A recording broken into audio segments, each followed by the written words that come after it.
Ahmedabad crime બ્રાન્ચે 400 કિલોથી વધુનો ગાંજો ઝડપ્યો છે। નારોલ 4 રસ્તા પાસેથી આ ગાંજો ઝડપી લેવાયો છે। ડુંગળીની આડમાં હેરાફેરી કરનાર 2 શખ્સોની ધરપકડ થઈ છે। બંને શખ્સોની ધરપકડ કરી કાયદેસરની કાર્યવાહી હાથ ધરાઈ છે। અમદાવાદ ક્રાઇમ બ્રાન્ચે 400 કિલોથી પણ વધુનો આ ડ્રગ્સનો જથ્થો ઝડપ્યો છે। ગાંજાનો જથ્થો ઝડપ્યો છે। અમદાવાદ ક્રાઇમ બ્રાન્ચે 400 કિલોથી પણ વધુ આ ગાંજાનો જથ્થો ઝડપ્યો છે।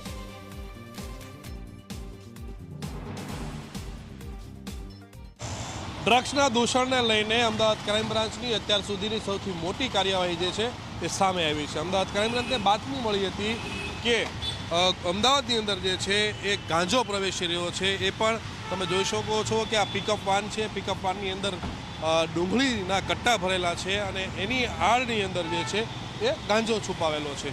તો ગાંજાને લઈને તે આ બાતમી મળતાની સાથે અમદાવાદ ક્રાઇમ બ્રાન્ચની ટીમ જે છે અલગ અલગ તૈનાત થઈ ગઈ। નારોલ 4 રસ્તા ખાતે નારોલ 4 રસ્તે આ વાહન આવતાની સાથે તે વાહનને ઊભું રાખી દેવામાં આવ્યું। ઊભા રાખ્યા બાદ તપાસવામાં આવી તો 400 કિલોથી પણ વધારે, એટલે કહી શકાય કે ખૂબ જ મોટી માત્રામાં 400 કિલોથી પણ વધારે ગાંજો જે છે એ ઝડપી પાડવામાં આવેલો છે। કુલ 2 આરોપીઓની આમાં ધરપકડ કરવામાં આવેલી છે અને અત્યારે અમદાવાદ ક્રાઇમ બ્રાન્ચ દ્વારા તમે જોઈ શકો છો કે આ ડબ્બા મંગાવેલા છે। આ ડબ્બાની અંદર ગાંજો સીલ કરવામાં આવી રહ્યો છે। આખી કાર્યવાહી જે છે નારોલની ટ્રાફિક પોલીસ ચોકી છે તેની અંદર આખી આ કાર્યવાહી ચાલી રહી છે અને કલાકો સુધી જે છે આ કાર્યવાહી ચાલશે। કુલ 2 આરોપીઓની ધરપકડ કરવામાં આવી છે, જે બંને આરોપીઓ મૂળ મહારાષ્ટ્રના છે।